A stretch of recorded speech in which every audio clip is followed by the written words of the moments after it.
समंदर की पाताल तक तो शायद कोई पहुंच गया हो, लेकिन माँ के प्यार का किनारा आज तक किसी को नहीं मिला। माँ जब बोलती है तो उसके लहजे में जिब्रील बोलता है। माँ जब मुस्कुराती है तो लगता है जन्नत की सारी गलियां खिल उठी। अल्लाह ने उसके सीने में वो दर्द, वो दरक, वो मोहब्बत, वो उल्फतों का एक जहां आबाद कर दिया है। माँ तो फिर माँ ही होती है। उसके सीने में रखा हुआ प्यार तो एक अजीब कायनात है। तड़पती हुई ममता एक अलग ही जहान है।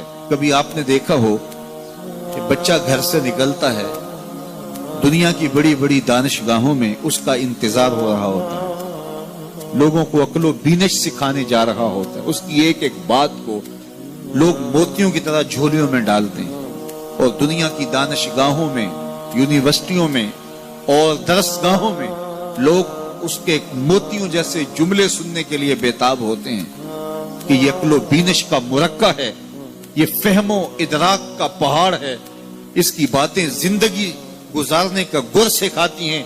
तो लोग सीखने के लिए जमा होते हैं, लेकिन वो शख्स जब घर से निकलता है तो माँ कितने भोले अंदाज में कहती है, पुत्र जरा सड़क ध्यान से अबूर करना। जो दुनिया को अक्लो बीनश का सबक सिखाने जा रहा है, उसको ये भी नहीं पता कि सड़क कैसे अबूर करनी है, लेकिन माँ के प्यार का रूप है, ये माँ की मोहब्बत का तेवर है, ये उसकी उल्फत के रंग हैं।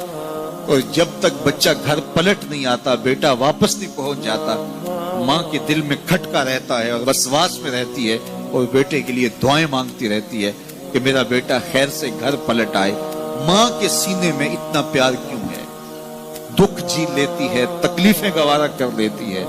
गरीब माएं तो बेटों और बेटियों का पेट पालने के लिए किसी के घर के बर्तन भी मांजने पड़े तो इससे भी गुरेज नहीं करती। तकलीफें सह लेती हैं, अजियतें गवारा कर लेती हैं, लोगों की गुलामियां कबूल कर लेती हैं। माएं अपनी औलाद के लिए क्या कुछ नहीं करती। माँ को अपनी औलाद से इतना प्यार क्यों है?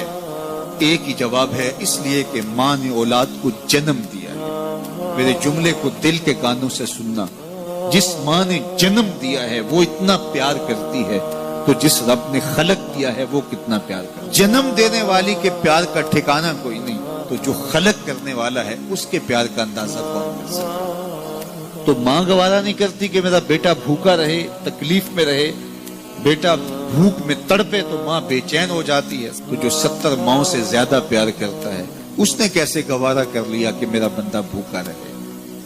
सहरी का खाना खाया है, कड़कती दोपहर है, बरसती गर्मी है, जुबान पे पिपड़ी जम गई, हलक खुश्क हो गया, खाने के लिए पीने के लिए सब कुछ मुयस्सर है, लेकिन कहा नहीं एक घूंट भी नहीं लेना। वुजू करते भी एहतियात करना है, हलक से नीचे कोई कतरा उतर ना जाए, कुछ खाना भी नहीं। 70 माओं से ज्यादा प्यार करने वाले रब ने ये कैसे गवारा कर? इस मसले को समझने के लिए फिर दोबारा माँ की आगोश में आना पड़ेगा। बेटा बीमार हो गया, माँ डॉक्टर के पास ले गई, उसने दवा तजवीज की, सिरप लिखा, वो कड़वा था, बेटा पीता नहीं। माँ ने जबरदस्ती उसको लटा लिया, उसका हलक खोला, मुंह खोला, उसमें कतरे सिरप के टपका रही है। बच्चा चीखता है, रोता है, लेकिन जूजू वो कतरे हलक से नीचे उतरते जाते हैं, माँ के चेहरे पे तमानियत आती जाती है। क्या माँ सफाक हो गई है? नहीं। माँ की ममता छिन गई? नहीं। वो जो बेटे की आंख में आंसू नहीं देख सकती थी, वो तड़पते हुए बच्चे को देख के मुतमईन क्यों है? क्या माँ की ममता रुखसत होगी? जवाब नहीं। तो फिर क्यों माँ इतनी खुश है? कहा बेटा नहीं जानता, माँ जानती है। चंद लम्हों की तकलीफ है, कुछ लहजों की कड़वाहट और तलखी है, लेकिन ये सिरप जब मैदे में उतरेगा तो नतीजा शिफा की सूरत में बरामद होगा। माँ की निगाह इस कड़वे सिरप पे नहीं, माँ की निगाह नतीजे पे है। कहा 70 माओं से ज्यादा प्यार करने वाला रब तुम्हें बहुत प्यार करता है, लेकिन भूख और प्यास इसलिए गवारा करवाई जा रही है, लअल्लकुम तत्तकून, इसका नतीजा तकवे की सूरत में बरामद। तुम्हें इत्तिका की दौलत मिलेगी, तुम तकवे का नूर पालोगे। इसलिए महीना एक मौका है, एक फुर्सत है। हम इस फुर्सत को गनीमत जाने और अपने नफ्स को काबू में करें। रोजा हमें बहुत कुछ सिखाता है, इससे वो सब कुछ सीखें और अपने मन को संवारने की कोशिश करें। तो जब हम तकवे की दौलत पालेंगे तो रोजे का मकसूद हासिल हो जाएगा।